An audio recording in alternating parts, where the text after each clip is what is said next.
are the top 10 reprints out of this year's Megatins. You guys smash the crap out of that subscribe button so you guys don't miss out on more often. We're going to be talking about Dark over here. And I know a lot of people look at the Dark Charmer and they're like, oh boy, you know, you might not know this or not, but I mean, when a Charmer hits the $4 to $5 price point and kind of cruise controls, especially when it's as generic as this is. I mean, Dark is a crazy stepping stone for so many decks, and it's been on the top of the best-selling list on TCG Player for, it was quite a while. Every time you'd look at some of those top 10s, I would see the card be a pretty, you know, returning monster. So the fact that we're finally seeing Dark get, you know, a nice reprint, I think is very good for the casual side wanting to get into the competitive side.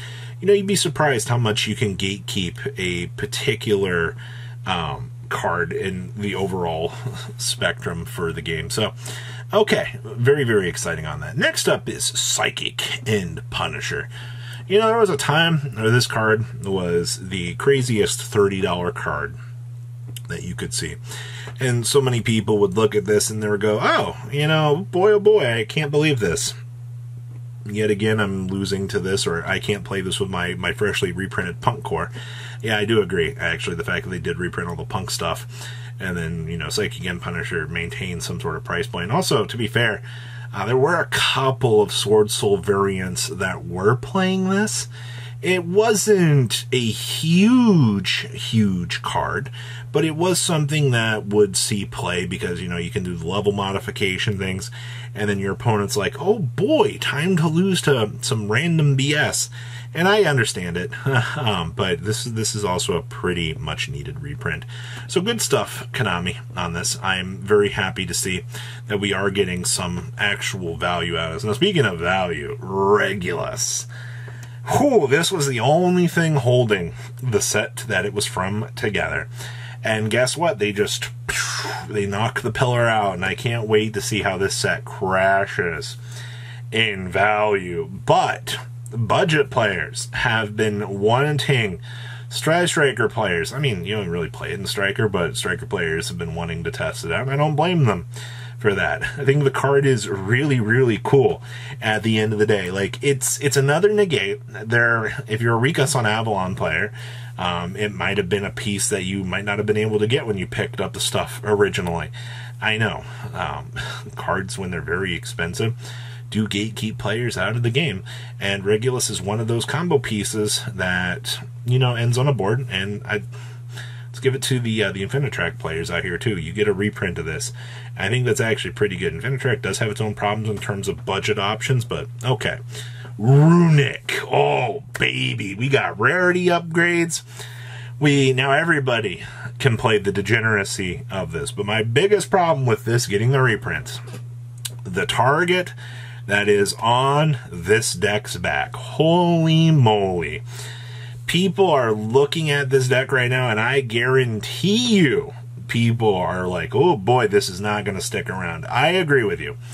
100%. It is really cool that you can now pick up Runic, and you can get, I don't know how much time with the deck. You can play the For Hire variant. You can play, you want to draw 9 cards, play that variant. If you want to, you know, control your opponent, mill them out, play Pure. If you want to do some Evil Twin control variants, you now have the option to. And that's what I think people wanted to see, was a good consistent draw package getting reprinted. But now we start the timer, the inevitable destruction of this beautiful deck. And then we have Fenrir reprint. This is the exact same category that we have with Runic right now. Fenrir is one of the most toxic things in the game. It is very unfun. Yes, I understand that when you're looking at the way that the game is right now, that, you know, Fenrir getting an attack, cleaning things up, there's a reason why decks are just splashing this. It's Pankratops on literally the best form that you could ever actually have. But the problem with this, once again, is it has a target on its back. It and Birth are probably two of the things that, you know, people are looking at in the Kashtira deck, and they're like, well, it just got reprinted. Now we can go ahead and finally crater it into the next orbit. And I do kind of agree. I want this card put to 1. I want to see it actually out of the game for the better part of things. So, yeah, it's a good reprint, but yeah, it's oof. Next up is Visus Starfrost. Oh boy. You know, we see another reprint of this next year, and it's apparent that this has become the new Fallen of Albaz at this point in time, and I don't think that's necessarily a bad thing. It is the current lore centerpiece. It is the thing that does kind of make things go round. But players couldn't afford to play any of the cool variations of the deck because they were paywalled out of $30, $40 for some of those Visus prints. And I agree, like, that's ridiculous. And especially, like, if you're a mid-range casual player and you just were like, oh, I like the lore that's going on here. And you're just like, I can't afford Visus. Yeah, this was a good opportunity, Konami. You made the community extremely proud with this one. I will say that this is a genuine win, and, you know, maybe we don't get enough wins out here at the end of the day for that, but, okay. One more step for budget players getting the chance to play some of the new lore stuff. And then, this is for all the Dark Magician players, Illusion of Chaos finally gets a reprint. Whew! It has been so long since we have had this. To play the Magician Souls package, it was so expensive.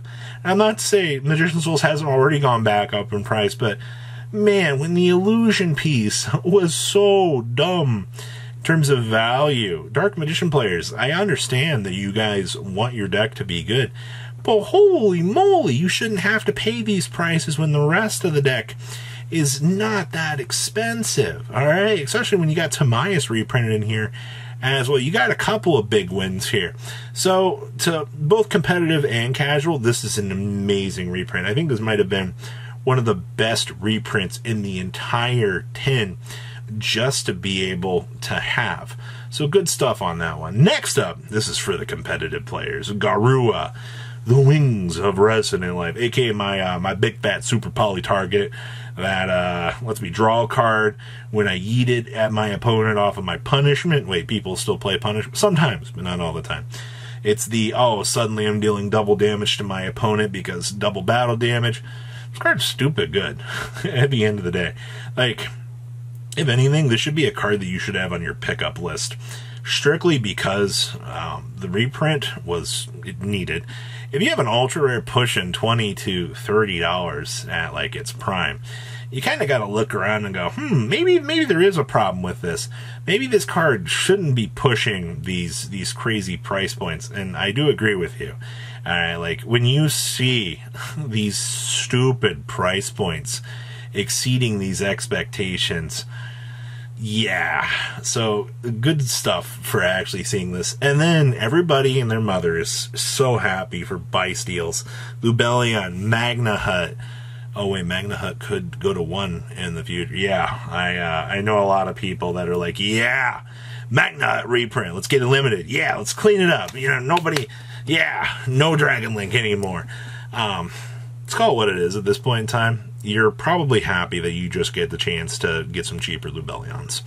And same thing with the Blazing Cartesia reprint in here as well. Blazing Cartesia had no business being the price point that we'd seen it be in the past. And I'm glad that they're finally taking some sort of initiative here and pushing these value cards down at this point in time. So this is a big win for the people that just want to be able to go out and pick up 3 Albaz structure decks. I know that's still very relevant at this point in time, contrary to what you might think or not. It's just picking up 3 structure decks and getting the chance to play the game is always going to be an absolute win. And then the best thing I think out of the tins is Labyrinth. Now, I know Big Welcome wasn't present in the tins, but everything else in the entire Labyrinth house did get reprinted, which means easier access for players. Problem is Chaos Angel is, it's Chaos Angel. What's a Big Welcome Labyrinth? You know, these other cards that do help knock down the price for this are good, but you have some other problems that are missing from the overall cost of things. But cheaper Labyrinth, yay! So those are the top reprints out of the tins. Don't worry, we'll have pickups for you later on in the week. So please, if you comment down below, tell me what you guys think. I'll see your beautiful faces back here later in the day, guys. Peace out. patrons. Thank you.